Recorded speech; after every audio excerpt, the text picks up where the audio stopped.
نحمده ونصلي على رسوله الكريم اما بعد فاعوذ بالله من الشيطان الرجيم بسم الله الرحمن الرحيم رب اشرح لي صدري ويسر لي امري واحلل عقدة من لساني يفقهوا قولي۔ اللہ تعالیٰ کا لاکھ لاکھ شکر ہے کہ اس نے ہمیں مسلمان بنایا ہے اور ہمیں وہ طریقے خود سکھا دیے ہیں کہ جن سے ہمیں اس دنیا میں بھی فائدہ ہو اور آخرت میں بھی فائدہ ہو، کیونکہ اللہ تعالیٰ سے بڑھ کر نہ اس دنیا کو کوئی جانتا ہے اور نہ ہمارے بارے میں کوئی زیادہ بہتر جانتا ہے۔ ہماری نفسیات، ہماری ضروریات، ہمارا ماضی، حال، مستقبل، ہمارا آس پاس، یہ سب کچھ اس کے علم میں ہے۔ لہذا جو رہنمائی وہاں سے آتی ہے وہ سب سے بہترین رہنمائی ہے۔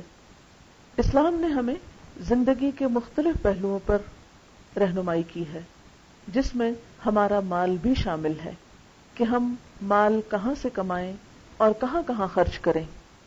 ایک حدیث کے مطابق قیامت کے دن انسان کے قدم حشر کے میدان سے آگے نہیں چل سکیں گے جب تک کہ وہ 5 سوالوں کا جواب نہ دے دے، یعنی 5 کمپلسری کوسچنز ہیں ہر ایک کے لیے اس دن کے امتحان میں، اور ان میں سے ایک کوسچن کیا ہے کہ انسان سے یہ پوچھا جائے گا کہ اس نے مال کہاں سے حاصل کیا اور کہاں خرچ کیا۔ گویا اس معاملے میں ہم آزاد نہیں۔ آج میری گفتگو صدقہ خیرات کے بارے میں ہوگی کہ صدقہ کیا چیز ہے، اس کی اہمیت اور فضیلت کیا ہے، اور ہمیں کس کس طریقے سے صدقہ کرنا چاہیے۔ صدقہ کیا ہوتا ہے؟ صدقہ ہر وہ چیز ہے، صرف مال نہیں، صدقہ ہر وہ چیز ہے جو انسان اپنے رزق میں سے، اور رزق میں کیا ہے؟ انسان کا مال بھی ہے، علم بھی ہے، صلاحیتیں، ذہانتیں، انرجیز، جو کچھ بھی ہمیں ملا ہے۔ یعنی رزق کیا چیز ہے؟ ہر وہ چیز جو ہمیں اللہ تعالیٰ نے بطور نعمت دی ہے، اور خاص طور پر مال، تو اپنے مال میں سے، اپنے رزق میں سے اللہ تعالیٰ کا قرب حاصل کرنے کے لیے دیتا ہے۔ صدقہ وہ چیز ہے جو واجب نہیں، لازم نہیں، انسان اپنی خوشی سے دیتا ہے۔ صدقہ کا لفظ جو ہے صاد دال قاف سے نکلا ہے، صدقہ۔ صدقہ کا مطلب ہوتا ہے اس نے سچ کہا، وہ سچا ہے۔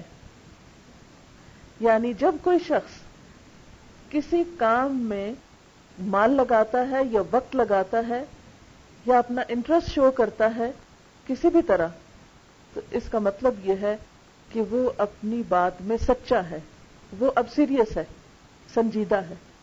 اب مثلاً شادی کے وقت مرد کو مہر دینے کا حکم کیوں ہے؟ اسی وجہ سے ہے۔ مہر کو بھی صداق کہا جاتا ہے، اور صدقاتہن کا لفظ قرآن پاک میں آتا ہے کہ وہ ایک مرد کی سنسیریٹی اور سیریسنس کو شو کرتا ہے کہ وہ آئندہ ایک عورت کی ذمہ داری اٹھائے گا، اس کا نان نفقہ دے گا، اپنی فیملی کو پالے گا۔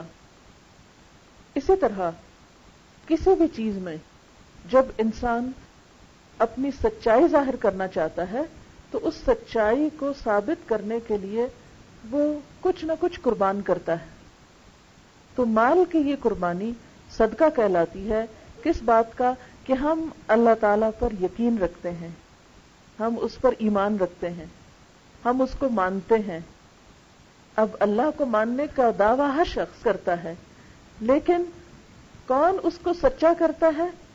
جو اپنا وقت لگاتا ہے، مثلا نماز پڑھ کے وقت لگتا ہے نا ہمارا، یا اپنی انرجی لگاتا ہے، اپنی نیند قربان کرتا ہے، اپنا مال اس کی خوشی کے لیے دیتا ہے۔ تو جو شخص اپنا مال اللہ تعالیٰ کی خوشی کے لیے دیتا ہے، اس کا مطلب ہے کہ وہ اپنی اس بات میں سچا ہے کہ میں اللہ تعالیٰ کو مانتا ہوں کہ وہ دیکھتا ہے، وہ مجھے جزا دے گا، اور وہ سمجھتا ہے کہ میری خرچ کی ہوئی کوئی چیز بالکل نقصان اور خسارے میں نہیں، اس کا ریٹرن ضرور مجھے ملنا ہے۔ دنیا میں انسان کہاں خرچ کرتا ہے؟ جہاں اس کو یقین ہوتا ہے کہ یہاں مجھے ریٹرن ملے گا، ہاں کسی بھی صورت میں، وہاں انسان فوراً اپنا مال لگانے پہ تیار ہو جاتا ہے۔ اسی طرح جس بندے کے دل میں یہ بات جڑ پکڑ جائے، جو بندہ اللہ تعالیٰ کے وعدے کو سچا سمجھے کہ میں تمہیں تمہارا دیا ہوا واپس کروں گا، اور 1 گنا نہیں 700 گنا اور اس سے بھی بڑھ کر ریٹرن دوں گا، تو جو اللہ تعالیٰ کی اس بات کو جتنا سچا سمجھتا ہے اتنا خوشی کے ساتھ اپنا آپ، اپنا مال، اپنے اولاد، اپنا سب کچھ اللہ کی خوشی کے لیے اللہ کے راستے میں لگاتا ہے۔ اور جو شخص شک میں ہوتا ہے اور جس کو یہ خوف ہوتا ہے کہ ہائے میرا مال چلا گیا تو پھر پتہ نہیں بنے گا کیا، ایسا شخص جو تذبذب میں ہے، جو شک میں ہے، جس کا ایمان کمزور ہے، وہ پھر صدقہ نہیں کر سکتا خوشی سے۔ کرتا بھی ہے تو صرف اس وقت جب کوئی مصیبت آتی ہے، اور اس کا کیا ہوتا ہے کہ صدقہ کر رہا ہوں تاکہ یہ ہٹ جائے، بس اس کا صرف اتنا انٹرسٹ ہے کہ وہ وقتی مصیبتوں کو ہٹانا چاہتا ہے، لیکن اس کو وہ بڑا دن بھولا ہوا ہے جو بڑی آفت کا دن ہے، جس کا علاج اور جس کا مداوع ہمیں آج کرنا ہے، اس دنیا میں کر کے جانا ہے۔ کیونکہ اس دن اللہ تعالیٰ کیا فرماتے ہیں، یوم لا ينفع مال ولا بنون، اس دن تو نہ مال نے کام آنا نہ بیٹوں نے کام آنا۔ وہاں تو یہ کرنسی نہیں چلے گی مال اور بیٹے کی جو دنیا میں ہے، انسان کو فائدہ دیتی ہے۔ اسی طرح اللہ تعالیٰ ایک اور جگہ پر فرماتے ہیں، تم اس سے پہلے اپنا مال خرچ کرو کہ تم پر وہ دن آ جائے کہ جس دن نہ دوستی کام آئے گی، نہ تجارت، نہ کوئی بدلہ، کوئی کسی کو فائدہ نہ پہنچائے گا۔ تو ہم دیکھتے ہیں کہ اسلام میں صدقے کا تصور بہت وسیع ہے۔ یہ صرف مال دینے کی حد تک محدود نہیں، بلکہ اچھی بات اور مسکرانے کو بھی صدقہ قرار دیا ہے، کیونکہ اچھی بات بھی انسان اپنے دل سے کسی کو کچھ دے رہا ہوتا ہے نا۔ انسان مسکرانے پہ اپنا ایک شعور یا اپنا کانشس استعمال کر کے دوسرے کو خوش کر رہا ہوتا ہے۔ تو کوئی چیز جو دوسری انسانیت کو فائدہ دے، اب صدقے کا ایک اور طرح مفہوم سمجھیے کہ ہر وہ چیز ہماری جو کسی کو کسی طرح بھی فائدہ دے، ڈائریکٹلی یا انڈائریکٹلی، وہ سب ہماری طرف سے صدقہ شمار ہوتا ہے۔ مثلا ہم مسکرا رہے ہیں، کسی کا دل خوش ہو رہا ہے تو وہ ہمارے حصے میں صدقہ لکھا جا رہا ہے۔ ہم کسی کو تسلی دے رہے ہیں، اس کو سکون آ رہا ہے، کوئی اچھا مشورہ دے رہے ہیں، کسی کی کوئی الجھن حل کر رہے ہیں، کسی کا کوئی غم دکھ سن رہے ہیں اور اس کے ساتھ ہمدردی کر رہے ہیں، تو یہ سارا ہماری طرف سے صدقہ ہو رہا ہے۔ تو ہر وہ چیز جو اللہ کی خوشی کے لیے دی جائے، ہر وہ چیز جو انسانیت کی بھلائی کے لیے ہو، وہ کیا ہے؟ اسلام میں صدقہ ہے۔ نبی صلی اللہ علیہ وسلم نے فرمایا، ہر مسلمان کے لیے صدقہ دینا ضروری ہے۔ صحابہ نے عرض کیا، یا رسول اللہ صلی اللہ علیہ وسلم، جس کے پاس مال نہ ہو وہ کیا کرے؟ کیونکہ لوگوں کے ذہن میں اس وقت بھی یہی تھا کہ صدقہ شاید صرف مال سے ہوتا ہے۔ جیسے آج بھی اگر آپ صدقے کا لفظ بولے نا تو آپ کے ذہن میں مال ہی آئے گا کہ شاید یہ مال کی بات ہو رہی ہے۔ آپ صلی اللہ علیہ وسلم نے فرمایا، وہ ہاتھ سے محنت کرے، یعنی کوئی کام کرے، خود بھی فائدہ اٹھائے اور خیرات بھی کرے۔ صحابہ نے عرض کیا، اگر یہ بھی نہ ہو سکے، یعنی اگر کوئی اسے کام ہی نہ ملے، وہ کر ہی نہ سکے، کوئی ہاتھ کی ہنر سے کچھ بھی نہ کما سکے، فرمایا اچھی بات پر عمل کرے، بری چیز سے پرہیز کرے، اس کے لیے یہ بھی صدقہ ہے۔ گویا نیکی کے کسی کام میں مصروف ہو جانا اور برائی کو چھوڑ دینا، یہ بھی صدقہ ہے۔ صدقہ کیا کہ اس نے سچ کہا کہ میرا رب مجھے دیکھتا ہے، اس لیے میں برا نہیں کروں گا۔ پھر اسی طرح کسی سے پرتپاک طریقے سے ملنا، کھلے چہرے کھلے دل کے ساتھ ملنا، یہ بھی صدقہ ہے۔ نبی صلی اللہ علیہ وسلم نے فرمایا، لا تحتقرن من المعروف شیئا ولو ان تلقى اخاك بوجه طلق، تم اپنے کسی نیکی کو حقیر نہ سمجھو، چھوٹی سی نیکی کو بھی چھوٹا نہ سمجھو، خواہ اپنے بھائی سے کھلے چہرے سے ملنا ہی کیوں نہ ہو، یعنی کھلے دل کے ساتھ اور ویلکمنگ انداز میں۔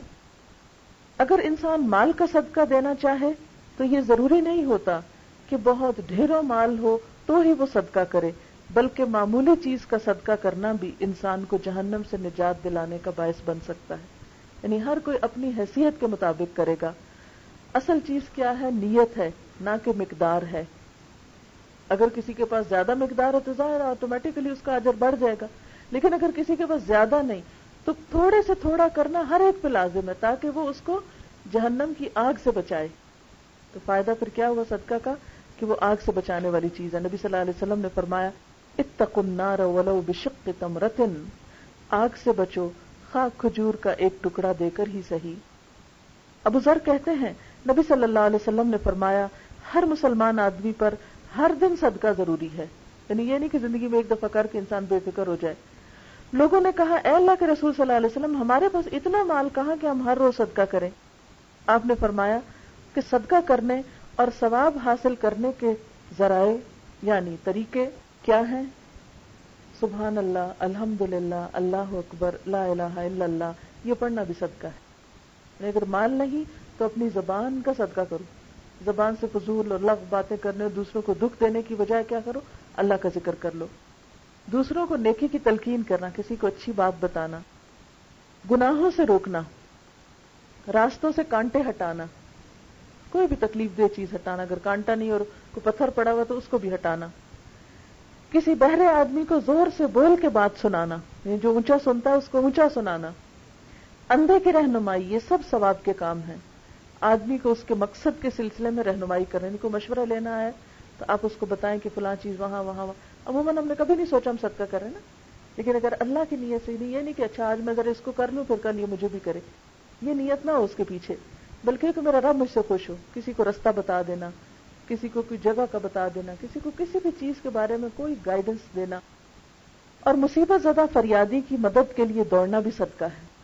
یعنی اگر کوئی پکار رہا ہے، میں ڈوب رہا ہوں، تو اس کو آگے بڑھ کے نکالنا اس مصیبت سے، یہ کپڑا پھنس گیا، ہاتھ کسی چیز میں آ گیا، کوئی جل گیا، کوئی مطلب اینی کائنڈ آف ہیلپ۔ کسی کمزور کے بوجھ کو جو اس سے نہ اٹھتا ہو، یعنی کسی کا سامان اٹھا کے اسے ہاتھ یا سر پہ اٹھا لینا، یہ بھی صدقہ کہلاتا ہے۔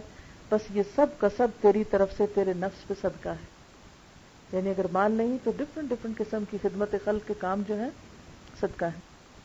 نبی صلی اللہ علیہ وسلم نے فرمایا کوئی مسلمان درخت لگائے اور اس کے پھلوں سے چڑیاں کھائیں یا غریب آدمی کھا لے تو اس کا ثواب اسے ملے گا، ہاں وہ خود فوت بھی ہو گیا، اور اس کو صدقہ جاریہ کہتے ہیں کہ ہمارے کسی عمل سے ہمارے مرنے کے بعد انسانیت کو بھلائی پہنچے، ہاں وہ ایک درخت ہی کیوں نہ ہو۔ اسی طرح باغ کے پھلوں کو چور لے گئے، کسی نے چھین لیا، یہ سب اس کے نامہ اعمال میں بطور صدقہ کے قیامت تک لکھا جائے گا۔ یعنی چاہے کوئی اچھا لے یا برا لے، کسی نے بھی فائدہ اٹھایا۔ حتیٰ کہ ایک حدیث میں آتا ہے کہ اگر کسی کھیت سے کوئی چڑیا چگ جاتی ہے تو بھی لگانے والے کے حصے میں وہ صدقہ لکھ لیا جاتا ہے، ورنہ تو انسان کا غم کے مارے برا حال ہو جاتا ہے، یہ لے گیا، وہ کر گیا، وہ کر گیا۔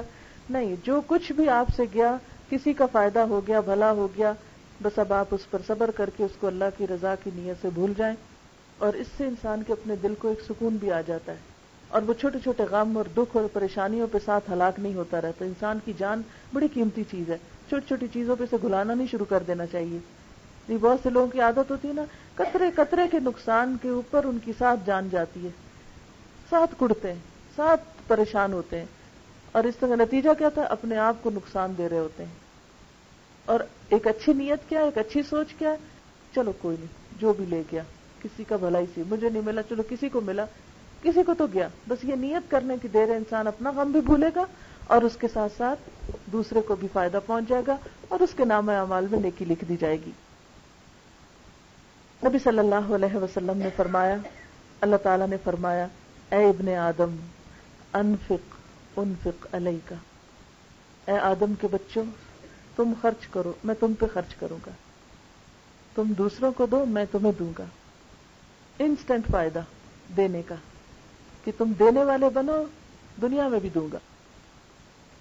آپ صلی اللہ علیہ وسلم نے فرمایا جس نے حلال کمائی سے ایک کھجور برابر بھی خیرات کی، اور اللہ تعالیٰ حلال کمائی ہی کی خیرات قبول کرتا ہے، تو اللہ تعالیٰ اسے اپنے دائیں ہاتھ سے لیتا ہے اور خیرات کرنے والوں کے لیے اس خیر کو اس طرح بڑھاتا رہتا ہے جیسے تم میں سے کوئی اپنے بچھیرے کی پرورش کرتا ہے، یہاں تک کہ ایک لقمہ پہاڑ کے برابر ہو جاتا ہے۔ دنیا میں تو اگر آپ کہیں ایک لقمہ رکھ کے آئیں تو جائیں گے تو ایک ہی ملے گا آپ کو، وہ نہیں بڑھتا خود سے خود، لیکن اللہ تعالیٰ کے ہاں وہ ایک لقمہ جو آپ نے کسی غریب کو دیا، وہ لقمہ کیا چیز ہے؟ ایک کھجور، ایک چیز جو ایک دفعہ میں انسان منہ میں لے لے، تو وہ اللہ تعالیٰ کے ہاں ایک نہیں رہتا، وہ ملٹی پلائی ہونا شروع ہو جاتا ہے۔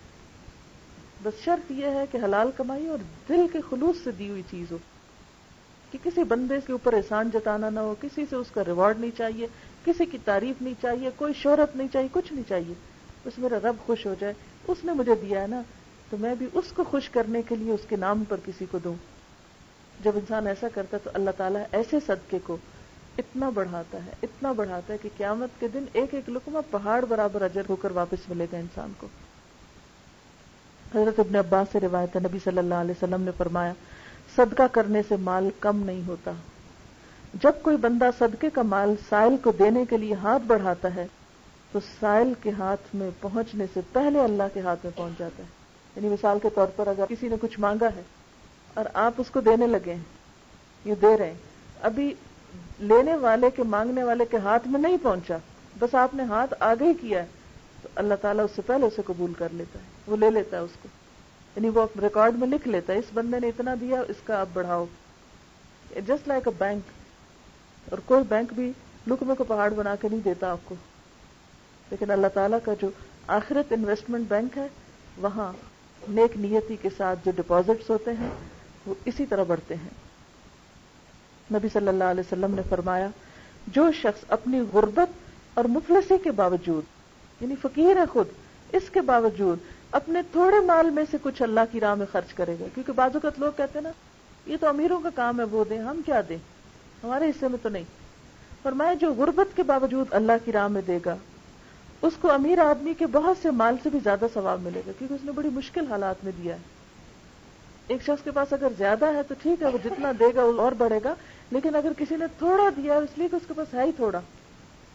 مثلا اگر آپ دیکھیں کہ کسی کے پاس 100 درہم ہے تو اس میں سے اس کے لیے ایک بھی نکالنا مشکل ہوتا ہے، لیکن اگر کسی کے پاس 1000 ہے تو اس میں سے ایک نکالنا مشکل نہیں ہوتا.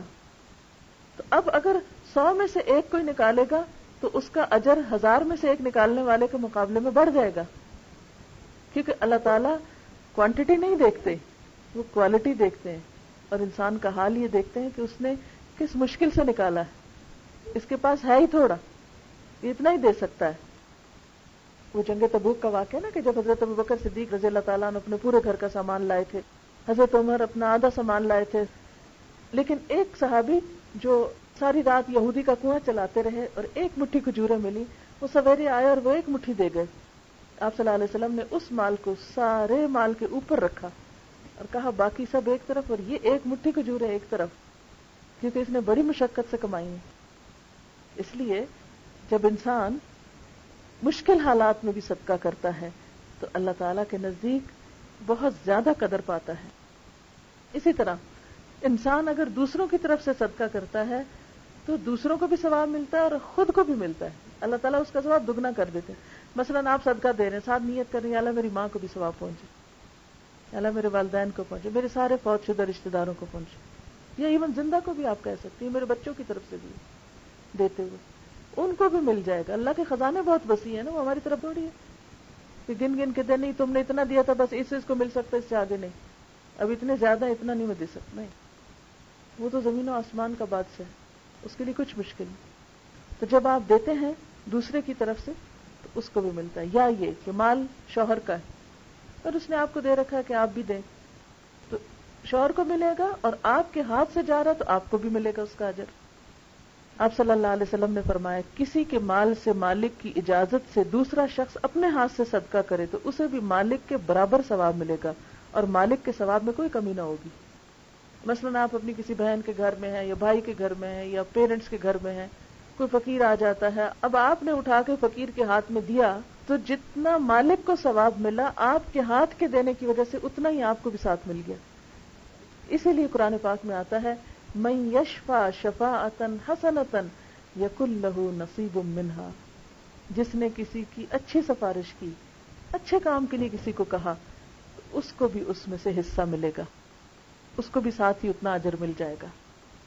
اسی لیے حضور صلی اللہ علیہ وسلم کا ایک بڑا دلچسپ طریقہ تھا. آپ مجلس میں جیسے بیٹھے ہوتے تھے، سیکھ سکھا رہے ہوتے تھے، تو کوئی اگر آتا تھا آپ سے کچھ اپنی حاجت لے کے کچھ مانگنے کے لیے تو آپ صلی اللہ علیہ وسلم صحابہ سے کہتے تھے تم اس کی سفارش کرو، پھر اللہ نے جو دلوانا ہوگا مجھ سے میں دوں گا، تم سفارش کرو. کیوں؟ تاکہ تم محروم نہ رہ جاؤ، تمہیں بھی اجر مل جائے، تمہیں یہ کہنے کا اجر مل جائے گا کہ اللہ کے رسول صلی اللہ علیہ وسلم اس کو فلاں چیز دے دیں. اس سے آپ صلی اللہ علیہ وسلم کا ایک اور اتنا پیارا طریقہ سامنے آتا ہے کہ آپ سب کو ساتھ لے کے چلتے ہیں. ورنہ آپ یہ بھی تو کر سکتے تھے ٹھیک ہے مجھ سے مانگا میں دے رہا ہوں بس ختم. نہیں، صحابہ پاس بیٹھے، ان کو کہا اچھا تم بھی کہو، ان کو نیکی کمانے کا چانس دیتے ہیں. اسی لیے آپ کو وکان بالمؤمنین رحیما کہا گیا نا کہ آپ مومنوں پہ بہت مہربان تھے, ان کو نیکی کمانے کے موقع دیتے تھے. یہ بھی کسی کی مہربانی ہوتی ہے کہ وہ ہمارا دھیان کرائے اس چیز کی طرف کہ دیکھو یہ کر لو. بعض اوقات کیا ہوتا ہے ہم کچھ کرنے لگتے ہیں تو لوگ کہتے ہیں نہیں کوئی ضرورت نہیں کرنے کی, الٹا ہمیں کٹ ڈاؤن کرتے ہیں, وہ کام نہیں کرنے دیتے. اور عام طور پر صدقہ خیرات میں کوئی نہ کوئی بیچ میں آ کے رکاوٹ بنتا ہے. آپ مشورہ کریں نا شوہر سے, آپ مشورہ کریں بھائی سے, یہ کہیں گے تم پاگل ہو گئی ہو, نہیں کرنے دیتے نا. حالانکہ ایک دوسرے کو نیکی کے کاموں پہ انکریج کرنا چاہیے. ہاں یہ الگ بات ہے کہ ہر چیز ایک لمٹ کے اندر ہونی چاہیے. حضرت ابو ذر سے روایت ہے کہ میں نبی صلی اللہ علیہ وسلم کے ساتھ مدینے کی سنگریزے یعنی ہارڈ زمین پہ چل رہا تھا. احد پہاڑ ہمارے سامنے آ گیا. آپ نے فرمایا ابو ذر, میں نے کہا لبیک یا رسول اللہ صلی اللہ علیہ وسلم.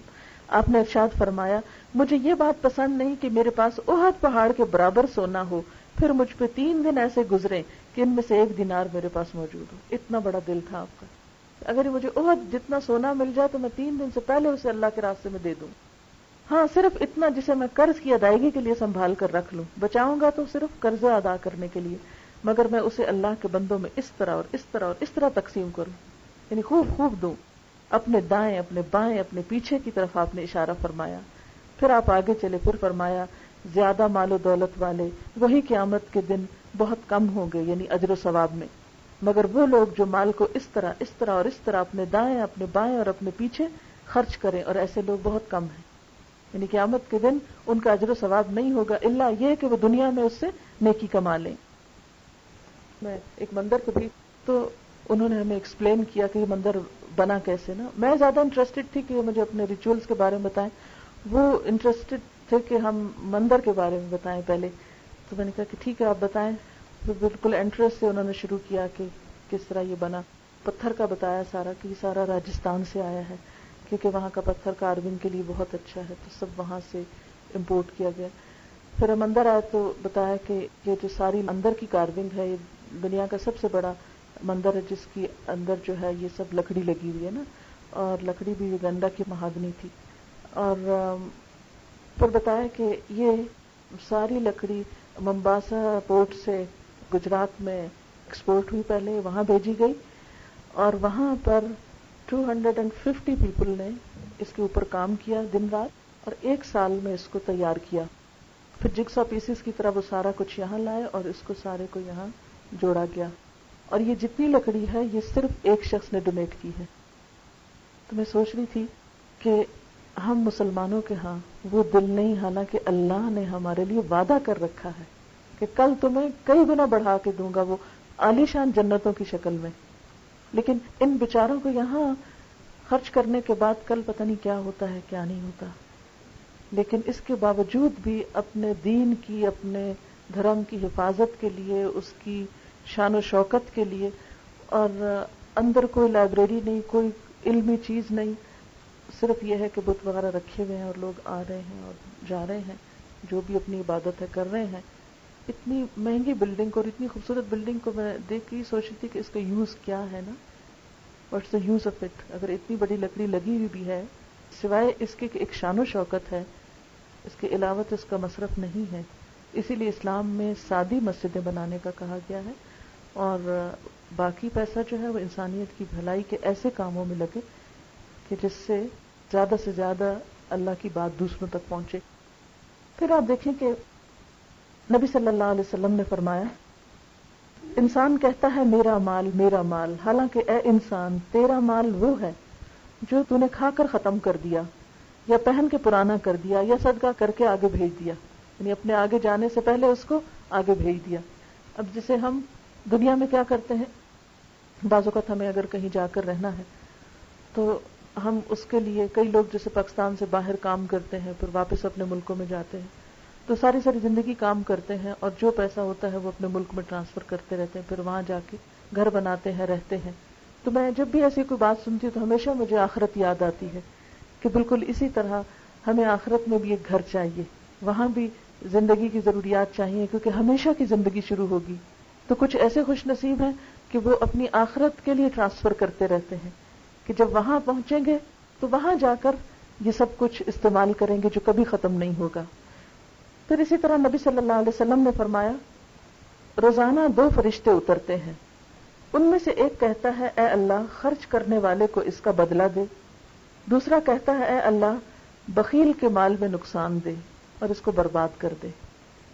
بخل کیا ہوتا ہے؟ ضرورت پر بھی خرچ نہ کرنا، نہ اپنے پہ نہ کسی اور پہ.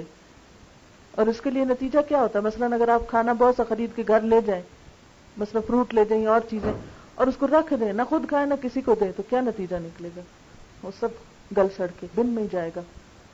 اسی طرح اگر کوئی اور فوڈ ہے یا کپڑے ہیں یا وٹ ایور جو بھی آپ یوز نہیں کرتے، نہ استعمال کرتے ہیں، آپ نے دیکھا کہ وہ چیزیں رکھ رکھ کے پرانی ہو جاتی ہیں، بوسیدہ ہو جاتی ہیں، آؤٹ ڈیٹڈ ہو جاتی ہیں، اور پھر then finally you throw them out.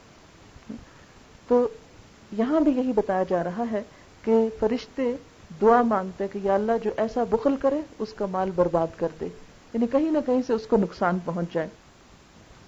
اب یہ کہ صدقے کی قسمیں کیا ہیں؟ صدقے کی 2 بڑی قسمیں ہیں، ایک ظاہر کر کے دینا اور ایک چھپا کے دینا. پھر کچھ اور طرح بھی صدقے کی قسمیں جیسے نفلی اور فرضی. نفلی میں کیا آتا ہے کہ آپ کے اوپر لازم نہیں، واجب نہیں، جب آپ کا جو دل چاہے کریں. لیکن فرضی کیا ہے؟ جیسے زکوٰۃ ہے، جیسے عشر ہے، جیسے کفارہ ہوتا ہے یا نذر ہوتی ہے، یہ فرض میں آ جاتا ہے. قرآن پاک میں اللہ تعالیٰ فرماتے ہیں ان تبدوا الصدقات فنعما ہی، اگر تم ظاہر کر کے بھی صدقہ دو تو کتنا اچھا ہے وہ بھی. یعنی دکھاوا کر کے نہیں، اس کا مطلب یہ کہ سب کے سامنے بھی دے سکتے ہو. وائے؟ اس لیے کہ دوسروں کو بھی شوق آئے گا. بعض اوقات ہمیں خود نہیں خیال آتا، جب کوئی کرتا تو ہم کہتے ہیں ہم کیوں پیچھے رہ گئے، ہم بھی کر لیں. تو ہمیں دیکھ کے کوئی اور کرے گا تو اس کا کیا ہوگا؟ ان سب کا اجر بھی ہمیں ملے گا، کیونکہ ہم نے پہل کیوں، کہتے ہیں نا پانی کا پہلا قطرہ. اور ان تخفوها، اور اگر تم اسے چھپا کے دو، وتؤتوها الفقراء، اور اس کو فقراء کو دو، فهو خیر لکم، تو وہ بھی تمہارے لیے اچھا ہے. ویکفر عنکم من سیئاتکم، اور تمہاری بعض خطائیں گناہ تم سے دور کر دے گا. گویا صدقہ جو ہے وہ گناہوں کو دور کرنے کا ذریعہ بنتا ہے، جیسے بلاؤں کو دور کرنے کا ذریعہ بنتا ہے. اچھا، دوسری آیت میں پتہ چلتا ہے الذین ينفقون اموالهم باللیل والنہار سرا وعلانیۃ فلہم اجرہم عند ربہم ولا خوف علیہم ولا هم یحزنون. جو لوگ دن اور رات کھلے اور چھپے اپنے مال خرچ کرتے ہیں تو ان کے لیے ان کے رب کے پاس اجر ہے، ان پر نہ کوئی خوف ہوگا نہ وہ غمگین ہوں گے. دن اور رات کا فرق کیا ہے؟ دن کو تو نظر آتی چیز رات کو چھپ جاتی ہے، اور پھر چھپا کے اور دکھا کے دونوں طرح. جب ہم قرآن پاک کی اور احادیث کی مختلف چیزوں کو پڑھتے ہیں تو پتہ یہ چلتا ہے کہ وہ مال جو آپ کسی انسان کو دیتے ہیں اسے چھپا کے دینا چاہیے، کیونکہ یہ کہا گیا نا اگر تم اس کو چھپاؤ اور فقراء کو دو، تو مراد اس سے کیا ہے کہ جب کسی ضرورت مند کو دو تو چھپا کر دو. کیوں؟ تاکہ اس کی عزت نفس کو نقصان نہ ہو. لیکن جب کسی پرسن کو نہیں دے رہے، کسی کاز کو دے رہے ہیں، مثلا مسجد بنانے کے لیے دے رہے ہیں، یا کسی مثلا جہاد فی سبیل اللہ میں دے رہے ہیں، یا کسی بھی چیریٹی کے کام میں جو کسی ایک شخص کے نام نہیں ہے بلکہ کیا ہے، ایک اوپن چیز ہے، تو اس میں اگر انسان دکھا کے دے تو وہ زیادہ بہتر ہے تاکہ اوروں کو بھی شوق آئے. نمبر 2، زکوٰۃ انسان بے شک دکھا کے دے، لیکن جو نفلی صدقہ ہے وہ چھپا کر دے. جیسے مثال کے طور پر نفلی نمازیں کیا ہیں، تہجد وغیرہ، اس کا بہت ذکر نہیں کرنا چاہیے، چھپا کے کرنا چاہیے. اسی لیے نبی صلی اللہ علیہ وسلم نفل گھر پہ پڑھنا پسند کرتے تھے اور فرض نمازیں مسجد میں پڑھتے تھے. تو فرض جیسے زکوٰۃ نظر وغیرہ ہے یہ دکھا کے، اور نفل چھپا کے. کیونکہ وہ انسان کہتے ہیں نا کہ دایاں ہاتھ اس طرح دے کہ بائیں کو پتہ نہ چلے، ایسا شخص اللہ تعالیٰ کے عرش کے سائے تلے ہوگا قیامت کے دن. اللہ تعالیٰ بھی اس کو اپنی پروٹیکشن میں لے گے قیامت کے دن، کیونکہ دنیا میں وہ دوسروں کے لیے پروٹیکشن کا سبب بنا تھا. حضرت ابو ہریرہ کہتے ہیں نبی صلی اللہ علیہ وسلم نے فرمایا اللہ تعالیٰ 7 قسم کے آدمیوں کو اپنے عرش کے سائے تلے جگہ دے گا جس دن اس کے سائے کے علاوہ کوئی سایہ نہ ہوگا. نمبر 1، انصاف کرنے والا حاکم. نمبر 2، وہ نوجوان جس نے جوانی عبادت میں گزاری. نمبر 3، وہ شخص جس کا دل مسجد میں لگا رہتا ہے، یعنی اس کو مسجد سے محبت ہے. آج جو ٹیمپل میں گئی تو چھوٹے چھوٹے کچھ بچے بھی تھے جو کچھ پڑھ رہے تھے، تو میں نے پوچھا کہ یہ کون ہے، تو کہنے لگے کہ ان کی ہالیڈیز ہیں اور یہ والنٹیئر کرتے ہیں یہاں. میں نے کہا ہمارے بچے تو مسجد میں والنٹیئر کرنے نہیں جاتے، نہ کوئی صفائی کرنے جاتے ہیں، نہ کوئی اور خدمت کرنے جاتے ہیں، نہ کوئی کام کرنے جاتے ہیں. ہمیں وقت ہی نہیں کہ ہم وہاں بھی کسی وقت لے جائیں، اور بچوں وہاں چلیں، چل کے تو اللہ کے گھر کو صاف کر کے آئیں، تھوڑا سا ہم بھی اپنا حصہ ڈال کے آئیں، مینولی کچھ کر کے آئیں. صرف پیسہ ہی دے دینا کوئی بات نہیں ہوتی، اپنی جان بھی تو کبھی دینی چاہیے، اپنا آپ بھی تو کبھی لگانا چاہیے. پھر اسی طرح وہ دو شخص جنہوں نے اللہ کی خاطر محبت کی، اللہ کی خاطر ہی مل بیٹھے اور اللہ ہی کی خاطر جدا ہوئے، یعنی جن لوگوں کی محبت اور دوستی صرف اللہ کی خاطر، دنیا کا کوئی لالچ اور غرض بیچ میں نہ ہو. تو وہ دو لوگ جنہوں نے اللہ کی خاطر محبت کی، اللہ کی خاطر مل کے بیٹھے، اللہ کی خاطر جدا ہوئے، ایسے لوگ بھی قیامت کے دن اللہ کے سائے تلے ہوں گے. کیونکہ دنیا میں عموماً دوستیاں اور تعلقات مفادات کے لیے ہوتے ہیں. عموماً کانٹیکٹس کیوں بڑھاتے ہیں لوگ؟ کہ کوئی فائدے اٹھائیں. جو شخص اس لالچ کے بغیر کانٹیکٹ رکھتا ہے کسی سے، صرف اللہ کی محبت میں کہ کسی کے پاس بیٹھ کر میں اللہ کو یاد کر سکتا ہوں، اللہ کی محبت میرے اندر اضافہ ہوتی، دنیا کی کوئی غرض اور لالچ اس کے پیچھے نہیں ہے، تو ایسا شخص جو ہے وہ بھی قیامت کے دن اللہ کے عرش کے سائے تلے ہوگا. نمبر 5، وہ مرد جسے کسی مرتبے والی حسین و جمیل عورت نے بدکاری کے لیے بلایا اور اس نے کہا میں اللہ سے ڈرتا ہوں، یعنی کسی عورت نے اپنا آپ آفر کیا لیکن اس نے انکار کر دیا. نمبر 6، وہ شخص جس نے اللہ کی راہ میں یوں چھپا کے صدقہ دیا کہ دائیں ہاتھ نے جو دیا بائیں کو پتہ بھی نہ چلا. اور نمبر 7، وہ شخص جس نے تنہائی میں اللہ کو یاد کیا پھر اس کی آنکھوں سے آنسو بہ نکلے. یعنی اس میں کوئی دکھاوا نہیں ہوتا نا، جب آپ اکیلے بیٹھ کے اللہ کو یاد کر کے روئیں کہ اللہ تو مجھ کو معاف کر دے، یا آخرت کے ڈر سے، یا whatever اللہ کی عظمت سے، یہ شکرانے کے آنسو. ہمارے آنسو عام طور پر کب ہوتے ہیں؟ جب ہمیں کوئی غم یا دکھ ہوتا ہے، دنیا کی کوئی پریشانی ہوتی پھر ہم ضرور روتے ہیں. آخرت کی پریشانی کے لیے دنیا میں کوئی نہیں روتے ہم، یا اللہ کی نعمتیں جو ہم کو ملی ہیں اس کے شکرانے کے طور پر نہیں روتے. حضرت انس بن مالک کہتے ہیں نبی صلی اللہ علیہ وسلم نے فرمایا جب اللہ نے زمین کو پیدا کیا تو وہ ہچکولے کھا رہی تھی، ہل جل رہی تھی. پھر اللہ نے پہاڑ اس پہ پیدا کیے تو اس کو تھاما، یعنی پہاڑوں کا وزن ڈال کر اس کو بیلنس کیا، چنانچہ وہ ٹھہر گئی. فرشتوں نے دیکھا کہ پہاڑ اتنی مضبوط چیز ہے، بڑے حیران ہوئے، پوچھنے لگے اے اللہ تعالیٰ کیا پہاڑوں سے بھی سخت کوئی چیز ہے؟ اللہ تعالیٰ نے فرمایا جی ہاں، لوہا. فرشتے کہنے لگے کوئی چیز لوہے سے بھی سخت ہے؟ فرمایا ہاں، آگ، کیونکہ آگ لوہے کو پگھلا لیتی. فرشتے کہنے لگے پروردگار کوئی چیز آگ سے بھی سخت ہے؟ فرمایا ہاں، پانی، کیونکہ پانی آگ کو بجھا دیتا ہے. فرشتے کہنے لگے پروردگار کوئی چیز پانی سے بھی سخت ہے؟ فرمایا ہاں، ہوا، کیونکہ ہوا جو ہے وہ پانی کو بھی لے جاتی ہے، جیسے بادل. فرشتے کہنے لگے پروردگار کوئی چیز ہوا سے بھی سخت ہے؟ فرمایا ہاں، وہ انسان جو صدقہ اس طرح دے کہ دائیں ہاتھ سے دے تو بائیں کو پتہ ہی نہ ہو. ایسے انسان کا ایمان حقیقت میں مضبوط ہے جو کسی دکھاوے کے بغیر، ورنہ ہمارا حال کیا ہوتا ہے، ذرا بھی کسی کو دے بیٹھے تو کہیں نہ کہیں تو ضرور مینشن کریں گے. ہو سکتا ہی نہیں کہ وہ دل میں ٹکے. یہ کوئی صدقہ ایسا ہو کہ جس کا صرف ہمیں پتا ہو اور ہمارے علاوہ کسی کو خبر نہ ہو، کوئی نہ کوئی بہانہ ڈھونڈ لیں گے اور اس کا ذکر کریں گے. تو ایسا انسان جو اپنے دل کی بات دل میں نہ رکھ سکے وہ کچا انسان ہے نا.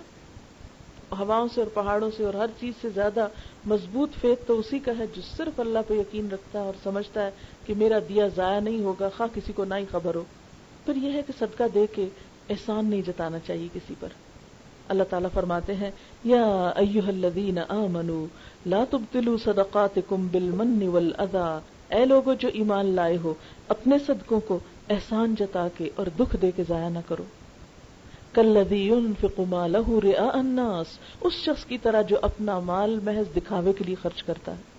ولا یؤمن باللہ والیوم الآخر، اور وہ اللہ اور یوم آخرت کو مانتا ہی نہیں ہے. خواہ وہ زبان سے کہتا ہوں میں مانتا ہوں، اللہ تعالیٰ نہیں، اگر تم مانتے ہوتے تو پھر دے کے یوں احسان نہ جتاتے. کیوں؟ اس لیے کہ تم نے تو اللہ کی خاطر دیا ہوتا اور آخرت میں جزا پانے کے لیے دیا ہوتا، پھر تمہیں ضرورت نہ رہتی یہ احسان جتانے کی. نبی صلی اللہ علیہ وسلم نے فرمایا 3 قسم کے لوگ ایسے ہیں جن سے اللہ تعالیٰ قیامت کے دن بات بھی نہیں کرے گا، نہ ان کی طرف نظر رحمت سے دیکھے گا، نہ ان کو پاک کرے گا. نمبر 1، احسان جتانے والا شخص، دوسروں کو ٹارچر کرے، کچھ کر کے اس کے ساتھ پھر اس کو ذلیل کرے دوسروں میں. نمبر 2، تکبر کی وجہ سے تہمت نیچے لٹکانے والا، یعنی کپڑا اتنا پہنے کہ وہ زمین پہ لڑکھڑا رہا اور کہ ہمیں نہیں پرواہ، ہمارے پاس بہت ہے، ہم زمین پہ بھی رول سکتے ہیں. تو یہ تکبر اللہ کو نہیں پسند، کیونکہ اللہ نے نعمتیں اس لیے نہیں دی. اور نمبر 3، جھوٹی قسم کھا کے اپنا مال بیچنے والا. نبی صلی اللہ علیہ وسلم نے فرمایا قیامت کے دن ایک شخص کو لایا جائے گا جس سے اللہ نے ہر قسم کے مال سے نوازا تھا. اللہ تعالیٰ اپنی نعمتیں جتائے گا، وہ اعتراف کرے گا، پھر اللہ تعالیٰ اس سے پوچھے گا پھر تو نے کیا عمل کیا؟ وہ کہے گا میں نے اس راہ میں خرچ کیا جسے تو پسند کرتا تھا. اللہ تعالیٰ فرمائے گا تم جھوٹ کہتے ہو، تم تو اس لیے خرچ کرتے تھے کہ تمہیں لوگ سخی کہیں، وہ دنیا میں تم کو کہا جا چکا. پھر فرشتوں کو حکم ہوگا جو اسے گھسیٹتے ہوئے جہنم میں جا پھینکیں گے. یعنی سب کچھ دے کر بھی انسان کچھ نہ پائے، کیوں؟ اس لیے کہ دکھاوا کرے. تو یہ اللہ تعالیٰ کو پسند نہیں ہے، کیونکہ دکھاوا ایک طرح کا دھوکہ ہے نا. لوگوں کو بتا رہا ہے کہ میں نے اللہ کے لیے کیا ہے، اور حقیقت میں اس کی نیت لوگوں سے اپنی تعریف کروانا ہے اور اللہ کی بڑائی کے لیے نہیں خرچ کیا. جو اللہ کو بڑا سمجھتا ہے وہ کبھی ایسی حرکت نہیں کر سکتا، کیونکہ اسے پتا ہے کہ اس رب کی راہ میں دے رہا ہوں جس نے مجھے دیا ہے. نبی صلی اللہ علیہ وسلم نے فرمایا جو اخلاص اور نیک نیتی سے صدقہ کرے گا اس کے لیے وہ صدقہ جہنم سے آڑ بن جائے گا. آپ نے فرمایا خرچ کرو اور گنو نہیں ورنہ اللہ تعالیٰ بھی تمہارے لیے گنے گا، روکو نہیں ورنہ اللہ تعالیٰ بھی تجھ سے مال کو روک دے گا، اور دے جتنا تجھ سے دیا جا سکے.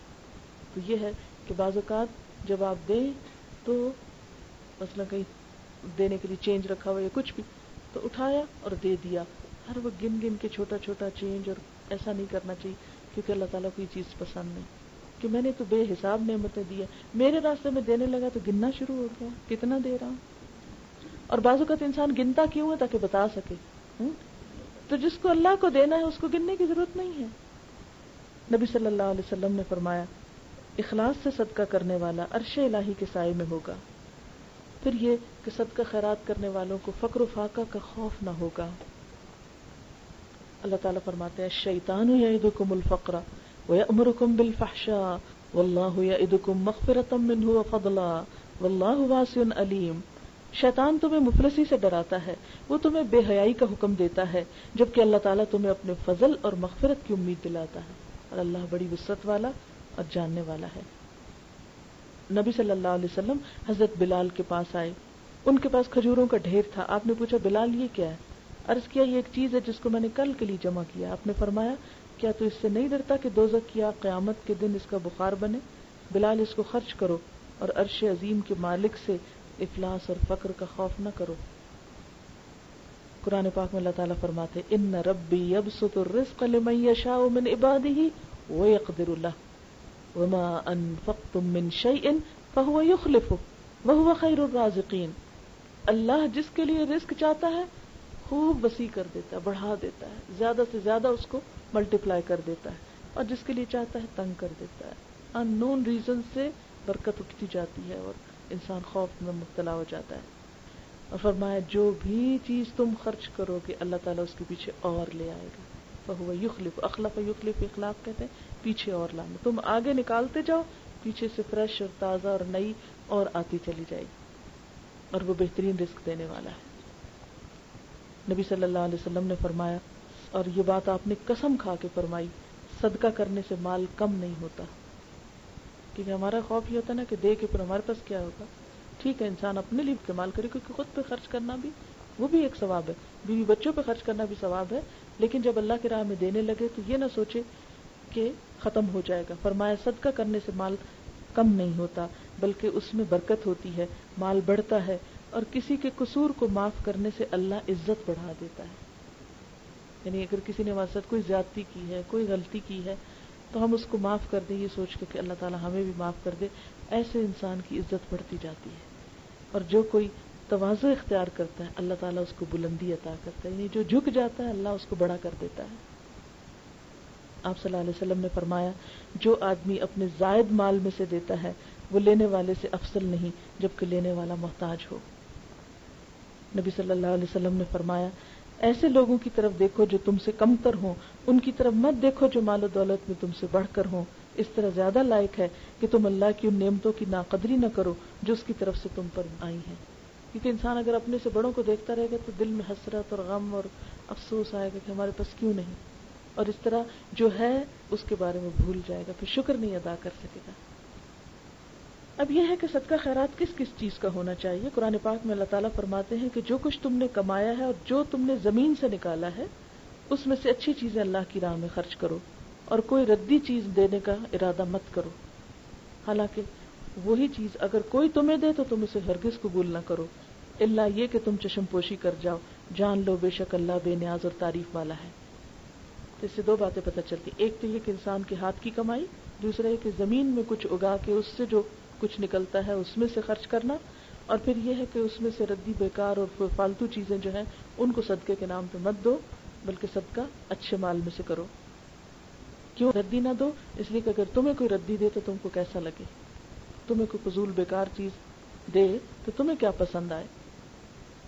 نبی صلی اللہ علیہ وسلم نے فرمایا ان اللہ طیب لا یقبل الا طیبا، اللہ پاک ہے اور پاک ہی چیز قبول کرتا ہے۔ اصل میں یہ جو ہم دیتے ہیں نا کسی میں سے کسی ضرورت مند کو، فقیر کو، کسی بھی کام میں، تو ہم سمجھتے ہیں ہم اس کو دے رہے ہیں، وہ حقیقت میں اس کو نہیں دے رہے ہوتے، وہ اللہ کو دے رہے ہوتے ہیں۔ اور انسان اگر اس وقت تھوڑی دیر کے لیے سوچے کہ میں اللہ تعالیٰ کے لیے یہ دے رہا ہوں، دنیا کے لیے تو میرا دل اتنا کھلا اور اللہ کے لیے دینے کے لیے بس یہی ہے، اور فضول اور فالتو چیز جو بیکار ہو چکی ہے۔ اس کا یہ مطلب نہیں کہ جیسے کپڑے چھوٹے ہو جاتے ہیں یا پرانے ہو جاتے ہیں یا ہمارے کام کے نہیں رہتے تو ہم ان کو گھر میں ہی رکھیں کہ یہ تو مجھے پسند نہیں تو اس لیے نہیں، ان کو بھی نکال دینا چاہیے، لیکن خاص طور پر اللہ کی خوشی کے لیے، یعنی وہ تو آپ اس لیے دے رہے ہیں کہ قرآن پاک میں حکم ہے کہ لوگوں نے پوچھا کیا خرچ کریں تو اللہ تعالیٰ نے فرمایا جو ضرورت سے بچ جائے اس کو دے دو، تو اس میں وہ سب چیزیں آ جاتی ہیں جو ہماری ضرورت کی نہیں ہم دے سکتے ہیں، لیکن خصوصاً جب اللہ کی خوشی اور رضا حاصل کرنے کے لیے، اللہ کا قرب پانے کے لیے خرچ کریں تو اس وقت پھر بہترین چیز نکالیں، جیسے قرآن پاک میں آتا ہے نا لن تنالوا البر حتى تنفقوا مما تحبون، تم نیکی کو ہرگز نہیں پا سکتے جب تک کہ وہ خرچ نہ کرو جس سے تم محبت رکھتے ہو، اس میں سے نکالو، یعنی یہ نہیں کہ وہ سارا نکالو، اس میں سے کچھ نکالو۔ جب یہ آیت اتری حضرت ابو درداء کی دو باغ تھے، ان میں سے جو بہترین تھا وہ انہوں نے حضور صلی اللہ علیہ وسلم کو کہا کہ آپ اپنا ہاتھ بڑھائیے، اللہ کے رسول صلی اللہ علیہ وسلم میں دینا چاہتا ہوں۔ اس میں کھجور کے 600 درخت تھے، آپ سوچیں ایک درخت کی بھی کتنا پھل آتا ہے، 600 درخت کا کتنا بڑا مال ہوگا۔ پھر اسی طرح حضرت زید بن حارثہ نے اپنا گھوڑا دے دیا، پھر اسی طرح کسی نے کچھ کسی نے کچھ۔ پھر اسی طرح برا بن عازب کہتے ہیں ہم گروہ انصار کھجوروں والے تھے، ہم میں سے ہر کوئی اپنی قلت و کثرت کے موافق کھجوریں لے کر آتا، کوئی ایک خوشہ کوئی دو خوشے مسجد میں لٹکا دیتا۔ اہل صفہ کا حال یہ تھا کہ ان کے پاس کھانے کو کچھ نہ ہوتا تھا۔ اہل صفہ کون تھے؟ مختلف قبیلوں کے دور دراز کے آئے ہوئے لوگ جو اپنا گھر بار کام کاج بیوی بچے چھوڑ کے اسلام کی خاطر حضور کے پاس آ کے رہے تھے، کہ دین بھی سیکھتے تھے اور ساتھ جہاد کے لیے بھی نکلتے تھے آپ کے ساتھ۔ تو وہ چونکہ اپنی کوئی کمائی نہیں کر سکتے تھے، مدینہ میں ان کا کوئی گھر نہیں تھا، کوئی ان کے بزنس نہیں تھا، کچھ اور نہیں تھا، کیونکہ اگر وہ ان چیزوں میں پھر لگ جاتے تو پھر دین کون سیکھتا حضور صلی اللہ علیہ وسلم سے، اور اگر وہ لوگ نہ سیکھتے تو ہم تک کیسے پہنچتا۔ بہرحال اب ہوا یہ کہ لوگ آ کے اپنی کھجوریں وہاں رکھ دیتے۔ اب ہوتا یہ کہ جب کوئی ان میں سے آتا اور انہیں بھوک لگتی تو وہ کیا کرتے کہ اس سے کچھ کھجوریں گرا لیتے، کوئی خشک گرتی کوئی تر گرتی، وہ کھا لیتے۔ جنہیں نیکی کی رغبت نہ ہوتی وہ ایسے خوشے لاتے جن میں ناقص اور ردی کھجوریں ہوتی اور ٹوٹے پھوٹے ہوئے لے کر آتے۔ تب اللہ تعالیٰ نے یہ آیت نازل کی۔ برا کہتے ہیں کہ اس کے بعد ہر شخص اچھی کھجوریں لاتا تھا، یعنی یہ لوگ جو اسلام کی خاطر نکل کر آئے ہیں ان کو تم ردی کھجوریں دے رہے ہو۔ نبی صلی اللہ علیہ وسلم نے فرمایا پاکیزگی کے بغیر نماز قبول نہیں ہوتی، یعنی کپڑے پاک ہونے چاہیے، جسم پاک ہونا چاہیے، جگہ پاک ہونی چاہیے، اور حرام مال سے صدقہ قبول نہیں ہوتا۔ نبی صلی اللہ علیہ وسلم نے فرمایا جو شخص حرام کمائی کر کے صدقہ خیرات کرے وہ صدقہ اللہ کے نزدیک قبول نہیں ہوتا، جو خرچ کرے اس میں برکت نہیں ہوتی، اور جو مرنے کے بعد پیچھے چھوڑ جائے وہ مال اس کے لیے جہنم کا سامان ہوگا۔ اللہ تعالیٰ گناہ کو حرام سے نہیں مٹاتا، البتہ برائی کو بھلائی سے صاف کرتا ہے، ناپاک کو ناپاک نہیں مٹاتا۔ جیسے ہے نا کہ گندا فرش اور اوپر آپ کیچڑ والا پانی پھینک دے تو اس سے تو صفائی نہیں ہوگی۔ سفیان ثوری کا قول ہے جو شخص اللہ کی راہ میں حرام مال خرچ کرے اس کی مثال ایسی ہے جیسے کوئی ناپاک کپڑے کو پیشاب سے صاف کرے، اس سے تو نہیں دھلتا۔ حضرت عبداللہ بن مسعود کہتے ہیں آپ صلی اللہ علیہ وسلم نے فرمایا حسد صرف دو باتوں میں جائز ہے، ایک تو اس شخص کے بارے میں جسے اللہ نے دولت دی ہو اور وہ اس دولت کو حق کے راستے میں خرچ کرنے پر قدرت رکھتا ہو، اور ایک اس کے بارے میں جسے اللہ نے علم و حکمت سے نوازا ہو، وہ اس کے ذریعے فیصلے کرتا ہو اور اس کی تعلیم دیتا ہو۔ نبی صلی اللہ علیہ وسلم نے فرمایا بہترین صدقہ وہ ہے جو بے پرواہی کے ساتھ دیا جائے. بے پرواہی کے ساتھ یہ کہ انسان اسے دیکھ کے پھر کسی غم میں نہ مبتلا ہو جائے, کیونکہ بعض اوقات انسان دینے کے بعد پھر کیا ہوتا ہے, پھر پریشان ہوتا ہے, اچھا میں نے کیوں دیا, نہ دیتا تو اب میرے کام آتا. تو اللہ تعالیٰ بھی آزماتا ہے نا, بعض اوقات دینے والے کو کسی اور مشکل میں ڈال دیتا ہے, پھر وہ کہ اب یہ کیا کرتا ہے, اپنے دینے پہ تو ریگریٹس نہیں ہے. اور شروع کر اس سے جس کا نفقہ تجھ پہ واجب ہے, یعنی ایک شوہر کو جیسے مال کمانے والا گھر میں, تو اس کو کیا حکم ہے, پہلے بچوں کو دو پھر باہر دینا. نبی صلی اللہ علیہ وسلم نے فرمایا اے ابن آدم, اگر تو زائدہ ضرورت مال اللہ کی راہ میں خرچ کرے گا تو تیرے لیے بہتر ہوگا, اور اگر تو اسے روکے گا تو تیرے لیے برا ہوگا, اور بقدر کفاف مال پر تو ملامت کے لائق نہیں. ابتدا ان لوگوں سے کر جن کے اخراجات زندگی کا تو ذمہ دار ہے. آپ نے فرمایا اے امت محمد کے لوگوں صلی اللہ علیہ وسلم, قسم اس ذات کی جس نے مجھے دین حق دے کے بھیجا, اللہ اس شخص کا صدقہ قبول نہیں کرے گا جس کے کچھ رشتہ دار ہوں جو اس کی صلہ رحمی کے محتاج ہوں اور وہ ان کو دینے کی بجائے اوروں کو دے. تو پہلے ترتیب کیا ہے, اپنی ذات پہ خرچ کرو, بچوں پہ کرو, گھر کے افراد پہ کرو, رشتہ داروں پہ کرو, پھر اس کے بعد باہر نکلو. نبی صلی اللہ علیہ وسلم نے فرمایا دشمنی رکھنے والے رشتہ دار کو صدقہ دینا سب سے افضل ہے, یعنی کہ ایک تو اس کی دشمنی کم ہوگی. یعنی بعض اوقات ایسا ہوتا ہے نا, رشتہ داروں میں بہت باتیں بناتے ہیں, اور خاص طور پر اگر اللہ نے آپ کو دیا اور ان کے پاس نہ ہو تو وہ حسد کی وجہ سے بعض اوقات اور غصے کی وجہ سے وہ کسی نہ کسی طرح وہ کچھ نہ کچھ بولتے رہتے ہیں. ایسے میں انسان کہتے ہیں ان کو تو بالکل نہیں دوں گا جو میرے ساتھ ایسا کر رہے ہیں. تو اللہ کے رسول صلی اللہ علیہ وسلم فرماتے ہیں سب سے زیادہ ثواب ہی ان کو دینے کا ہے. ایک تو اس سے ان کا منہ بند ہوگا, اور دوسرا یہ کہ اللہ تعالیٰ ہماری طرف سے قبول کرے گا کہ جس نے ہمیں دکھ دیا ہم اسے خوشی دے رہے ہیں.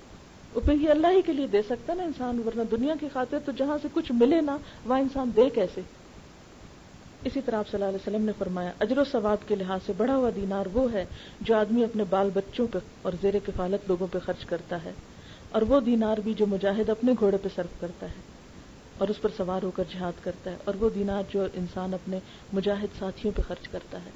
یعنی ایک شخص دین کے لیے نکلا ہے اور اپنی سواری لے کر نکلا ہے, یا یہ کہ اس کے ساتھ اور نکلے ہیں تو وہ اپنے پہ بھی خرچ کر رہا ہے اور ان پہ بھی خرچ کر رہا ہے. اس میں مجھے عبداللہ بن مبارک کا واقعہ یاد آ رہا ہے. انہوں نے اپنے سال کو 3 حصوں میں بانٹا ہوا تھا. بہت مجھے ان کی زندگی آئیڈیل لگتی ہے. وہ کیا کرتے تھے کہ 4 مہینے بزنس کرتے, اگلے 4 مہینے جو ہوتے تھے وہ تعلیم دیتے تھے, اور جتنے طالب علم آتے تھے ان کو اپنے ہاتھ سے خرچ کرتے تھے, خود سے خرچ کرتے تھے, اور پھر اگلے 4 مہینے یا حج کے لیے نکلتے یا جہاد کے لیے نکلتے تھے. اچھا لوگوں کو کہتے کس کس نے حج پہ چلنا ہے, اپنے پیسے جمع کراؤ. سب پیسے جمع کراتے, پھر کیا کرتے ان کو سنبھال کے رکھ دیتے اور اپنے پاس سے خرچ کرتے. جب لوگ حج کر کے آ جاتے پھر کہتے یہ لو اپنا اپنا تحفہ واپس لو. اس طرح تو اللہ تعالیٰ ان کی 4 مہینوں کی کمائی میں اتنی برکت ڈالتا تھا کہ وہ بیک وقت تعلیم بھی دیتے تھے اور نیکی کے کام کے لیے, جہاد کے لیے, اس کے لیے بھی نکلتے تھے, اور صدقہ خیرات بھی خوب کرتے تھے. ٹائم مینجمنٹ ہے نا, کہ آپ اپنے ٹائم کو مینج کر لیں, کچھ ٹائم اپنے لیے نکالیں, کچھ ٹائم تبلیغ کے لیے نکالیں, کچھ ٹائم آپ کسی اور نیکی کے, حج عمرے جو بھی, ہر ایک کا اپنا اپنا, ہر دور کی ضرورت فرق ہے. تو اس طرح انسان دنیا بھی کماتا ہے اور آخرت بھی کماتا ہے. لیکن ہماری مشکل یہ کہ ہم نے پورے کا پورا سال دنیا کے لیے رکھا ہوا, آخرت کے لیے اپنا ٹائم نہیں نکالتے. میں جب گلاسکو یونیورسٹی میں پی ایچ ڈی کر رہی تھی تو میں اسی طرح حجاب میں ہوتی تھی, تو یہ جو مشنری قسم کے لوگ تھے تو وہ ضرور ہیلو ہائی کرتے تھے. 1-2 کا تو بہت زیادہ آنا جانا تھا ہمارے پاس. تو وہ یونیورسٹی میں کام کرتی تھی لڑکی, تو اس نے بتایا کہ میں اب جا رہی, شاید ایجپٹ جا رہی تھی. کہنے لگی کہ میں نے اتنا کام کر لیا ہے اور اتنے پیسے میں نے کما لیے ہیں, اب اتنا عرصہ میں تبلیغ کے لیے لگاؤں گی اور یہ پیسے میں وہاں خرچ کروں گی. تو میں دیکھ کے حیران ہو گئی. میں نے کہا کہ ان لوگوں کے جذبے دیکھیں, ٹروتھ کسی اور کے پاس ہے اور تبلیغ کوئی اور کر رہا ہے. اب ایک لڑکی ہے, ایک عورت ہے, کام کر رہی ہے, کام کر کے پیسے کما رہی ہے اور اپنا ٹکٹ بنا رہی ہے, اور پھر جائے گی اور پھر وہاں پر لگائے گی اور اپنا مشن پورا کرے گی. میں ممباسا گئی تھی تو وہاں مجھے کسی نے بتایا کہ یہاں ایک کرسچن لڑکی نے اسٹریٹ چلڈرن کے لیے اسکول بنایا. تو میں نے کہا مجھے بہت شوق ہے دیکھنے کا. خیر وہ مجھے لے گئی تو وہاں بالکل ینگ گرل, اپنی 20s میں ہوگی یا کچھ اس طرح, اور کسی کا فارم تھا, مینگو ٹریز تھے وہاں, تو وہاں اس نے ہٹس ڈالی ہوئی تھی اور 300+ چلڈرن تھے, اور کہتی کہ میں نے 40-45 سے شروع کیا اتنے سے بچے تھے شروع میں، اور پھر وہ جو اوروں کو پتہ چلنے لگ گیا تو اور بھی آنے لگے. تو یہ صبح سے شام تک میرے پاس رہتے ہیں، اور 3-4 ہٹس میں اس نے ٹیچرز کا کوئی ارینجمنٹ کیا ہوا تھا جو انہیں لکھنا سکھاتے ہیں، پڑھنا سکھاتے ہیں. اور 2-3 عورتیں کھڑی ہو کر تو وہ کھانا بنا رہی تھی. تو کہتی ہیں کہ کچھ مسلم پنجابی فیملیز ہیں جو انہیں آٹا وغیرہ وہ جو ان کا میز ہوتا ہے وہ دے جاتے ہیں. جس دن ہوتا ہے ہم پکا لیتے، نہیں ہوتا تو نہیں. اور یہ دن میں ایک سنگل فوڈ ہوتی ہے ان کے لیے سارے دن میں. تو اتنی اس لڑکی کے چہرے پہ خوشی اور رونق، اور وہ ان کے بیچ میں گھوم رہی ہے، پھر رہی ہے. ہم نے پوچھا کیسے شروع کیا؟ کہتے بس ایسے ہی شروع کیا تھا، بہت ہمبل سٹارٹ تھا، اور پھر لوگوں کو جب فائدہ پہنچا تو آتے گئے.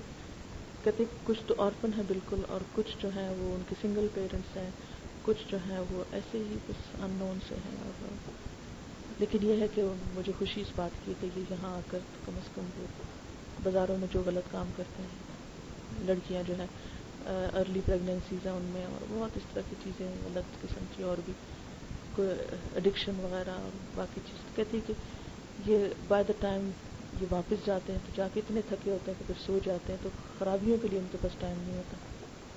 میں نے کہا تمہارا ہسبینڈ کیا کہتی؟ وہ بھی یہاں ہے، وہ اس نے چھوٹی سی ایسی گاڑیاں 2-3 کھڑی تھی. کہتے کہ جو لڑکے ہوتے ہیں نا ان کو وہ گاڑیوں کا کام سکھاتا ہے، تو وہ بھی یہی ہے. اب آپ خود سوچیں کہ کیا اس کا دل نہیں ہے؟ وہ گندے بندے بچوں میں سویر سے رات تک وہ ان کے ساتھ لگی ہوئی ہے اور کام کر رہی ہے. ایٹ لیسٹ وہ بچے جرم تو نہیں کر رہے باہر نکل کے جو دوسروں کے لیے شامت بلاتے ہیں. کوئی بورڈ نہیں باہر لگا ہوا تھا، کوئی باہر نام نہیں، کوئی بڑے بڑے اور کچھ نہیں، بس اندر کام ہو رہا ہے اور وہ بچے کھیل رہے ہیں، لکھ رہے ہیں، پڑھ رہے ہیں، ٹیچر بیچ میں بیٹھے ہوئے ہیں ان کو بالکل سمپل سا. ہم سوچتے ہیں اچھا یہ کام کرنا ہے، اس کے لیے اتنا پیسہ کہاں سے آئے گا؟ ہم پہلے پیسے سے شروع کرتے ہیں، کام سے نہیں شروع کرتے. اب کام شروع کرو، باقی تو اللہ کی مرضی. اگر آ گیا تو ٹھیک ہے، نہیں آیا تو جو تم کر سکتے وہ کر لو. حضرت ابو ہریرہ کہتے ہیں میں نے پوچھا اللہ کے رسول صلی اللہ علیہ وسلم کس شخص کا صدقہ ثواب کے لحاظ سے بڑا ہوا ہے؟ آپ نے فرمایا اس شخص کا صدقہ جو تنگ دست ہے، جس کا خرچ آمدنی سے زیادہ ہے. بہت تھوڑی تنخواہ ہے کہ اس کے اوپر ہی چلا جاتا ہے خرچہ، بمشکل اپنا اور اپنے بال بچوں کا پیٹ پالتا ہے. اگر وہ کچھ دیتا ہے تو اس کا تو بہت ہی زیادہ قبول ہوتا ہے. اور اپنے صدقے کی ابتدا ان لوگوں سے کر جن کی پرورش تمہارے ذمہ ہو. ایک آدمی نے نبی صلی اللہ علیہ وسلم سے پوچھا کہ کس طرح کا صدقہ اجر و ثواب کے لحاظ سے بڑا ہوا ہے؟ فرمایا وہ صدقہ جو اپنے غریب رشتہ دار کو دے جبکہ وہ رشتہ دار دشمنی رکھتا ہو. پھر اسی طرح بھوکے کو پیٹ بھر کر کھلانا بہترین صدقہ ہے. پھر اسی طرح آپ نے فرمایا جب انسان مر جاتا ہے تو اس کا عمل ختم ہو جاتا ہے، مگر 3 قسم کے کام ایسے ہیں جن کا ثواب مرنے کے بعد بھی ختم نہیں ہوگا، اور وہ یہ کہ صدقہ جاریہ کر جائے، یا ایسا علم چھوڑ جائے جس سے لوگ فائدہ اٹھائیں، یا یہ کہ نیک اولاد جو والدین کے لیے دعائیں کرے. آپ صلی اللہ علیہ وسلم نے فرمایا مومن کے مرنے کے بعد اس کی کچھ نیکیوں کا ثواب برابر ملتا ہے. کسی کو اس نے دین کی تعلیم دی اور دین کا علم پھیلایا تو جب تک اس کے پڑھائے ہوئے لوگ دنیا میں نیک کام کریں گے اسے بھی ثواب ملتا رہے گا.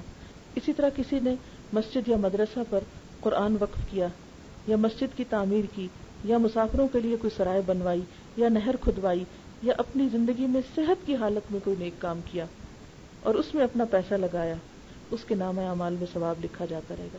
یہ صحت کا لفظ اس لیے ہے کہ جب انسان بیمار ہوتا ہے نا، اور خاص طور پر ایسی بیماری کہ جس میں اس کو کہ اب تو میں نے دنیا سے چلے ہی جانا تو چلو جلدی جلدی اپنا پیسہ کہیں لگا دو، اس کا ثواب اور ہے. لیکن ایک شخص جو ابھی ٹھیک ٹھاک ہے اور صرف اللہ کی خوشی کے لیے انویسٹ کر رہا ہے، اس کا اجر و ثواب کہیں اور ہے، کیونکہ اللہ تو جانتا ہے نا کہ ایک شخص اب کس حال اور کس نیت میں کرنے لگا ہے.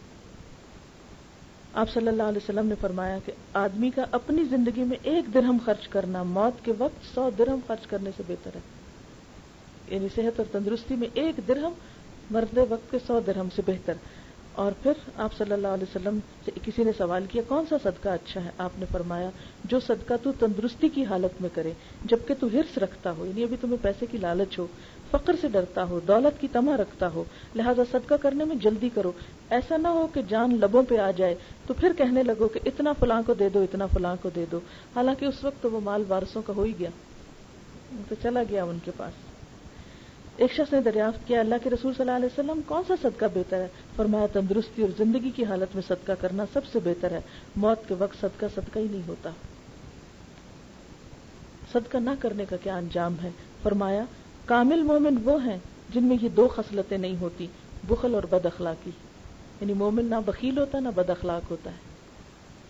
آپ نے فرمایا بخل سے بچتے رہو کیونکہ اس نے پہلے لوگوں کو برباد کیا تھا. کس طرح؟ اس لیے کہ جب ہمارا مال ہمارے ہی پاس رہے گا، کسی اور خیر بھلائی کے کام میں نہیں جائے گا، تو کیا ہوگا؟ معاشرے کے اندر پھر جو لوگ محروم ہوں گے وہ فساد اور فتنہ کریں گے. اور جب ظاہر انہیں بھوک ہوگی، انہیں ضرورت ہوگی، تو پھر وہ لوٹ کر بھی لیں گے کسی سے. تو بخل جو ہے وہ انسان کے دنیا اور آخرت دونوں کے لیے نقصان دہ ہوتا ہے.